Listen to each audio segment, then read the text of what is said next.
Hello, Bass Fishing Chastain here. I'm going to show you my rods and reels that I'm using at this very time during the winter and coming up pre-spawn during March and late February. So let's get started. First, I'm going to show you my spinning rod, my main one that I'm using. It's a 7'4" Quantum XO PT. See that? It's upside down, maybe. I have it on a Shimano Sahara 2500. I think this has, it's a gear ratio on this. It's either 6:2 to 1 or 7:0 to 1, either one. But I love this reel, great reel. Very smooth casting. The rod, I have it on 7.4, as I told you. I use it for drop shot, shaky head, small jigs, stuff like that, little spinner baits, and also little swim baits. I'll show you what I have on it. I have a drop shot on right now. I have it on right there, tied a Palomar knot on. Pretty easy knot. Drop shot weight there. Love these. If you get a depth finder and the fish are just hard to bite, or are just hard to get to bite, throw this straight down. Just pop it off the bottom or just right above it. Guaranteed almost every time it's strike. Sorry about that, my rod holder's being funky. Here, my next rod spinner. It's a Pflueger President.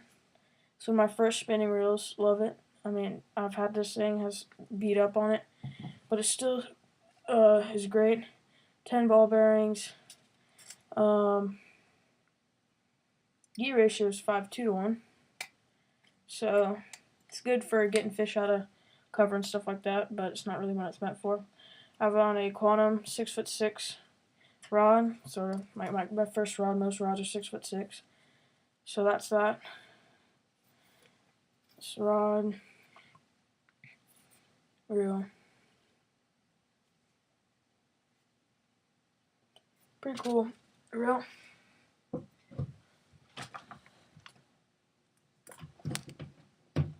My next reel is spinner. I have a Quantum reel, 8-pound test, Seaguar on, best fluorocarbon, a Shimano rod. It's a medium rod, so it has some forgiveness, has some sensitivity to it, and it's a great rod. I think it's 7 foot. Yep, and great sensitivity, about like 6 to 7 inches to a foot from the tip down towards the base of the rod. Great sensitivity, good backbone to it too. Good at setting the hook, and all these rods are one-piece rods, so I don't get any two-piece. Now I'm gonna get to the bait casters.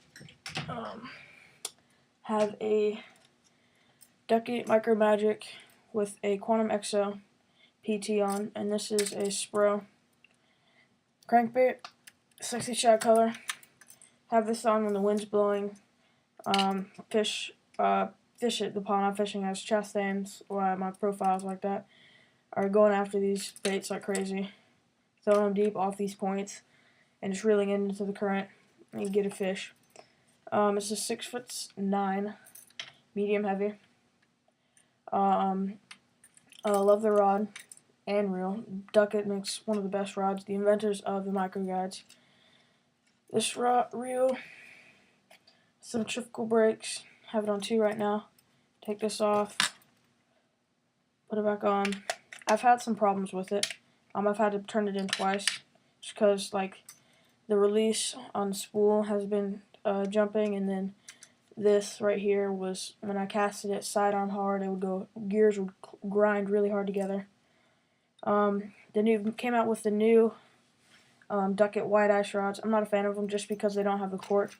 They have these foam handle type things.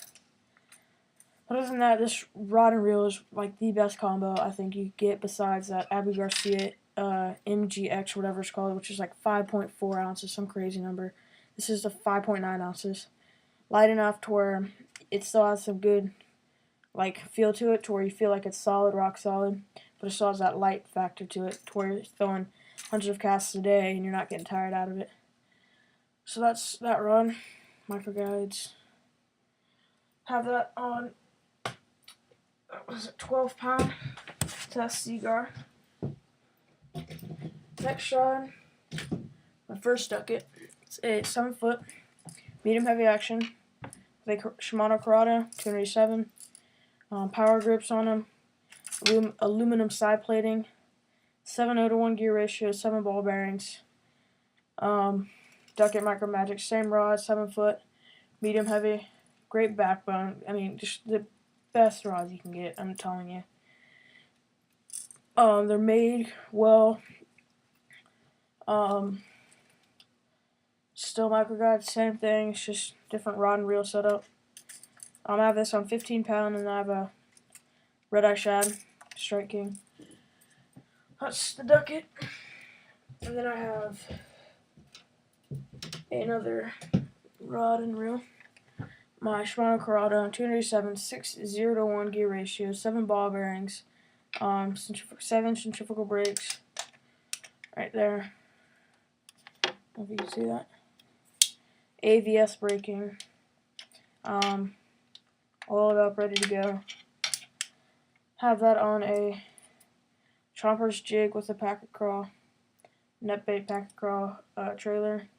St. Croix 6'6", medium heavy, all graphite. Great rod. Cork's been really good. It hasn't sort of chipped away. St. Croix makes great quality rods. I mean, except the guides. The guides are pretty massive on them. Still cast a mile. I have this on 12-pound test Seaguar. It's not good. Part of this lineup here's afraid. Retie that. But yeah, other than that, same reel, just different gear ratios. The other one on the ducket. But that's about it for my rods and reels. Trying to save up for another ducket. Get a 7'3". It's like a swim bait rod with the Kevin Van Dam series 7:3:1 gear ratio, or I might get a 6:2:1 depending on what I want to use it for. Just use that mainly for that one. Switch the XO out on this. Put that one on 7'3", and then put the Kevin Van Dam on 6'9" ducket. So saving up for that. Going fishing soon this weekend out at Chastang and Cherokee, maybe at the lake, Lake Oconee. I haven't been there in a long time. Might try to go up there, but coming up in April, I'm going fishing in Tennessee, maybe in Florida too. On spring break, I'm going up. Caught that day, caught 7-pounder, 11-pounder there. Good day, great lake, stocked. It's pretty big. It's about 1.5 miles long, very wide, different like depths. They have overhanging trees, lily pads, flats, every possible like condition a bass would need to survive in. They have a great shad population. I'm gonna be throwing mainly drop shots, shaky heads, maybe some crankbaits if I see shad surfacing. But other than that, that's about my plan. I'm trying to get some new videos out. Hopefully just subscribe and see what you like, see what you don't like, any suggestions. But yeah, see you soon, or see you later.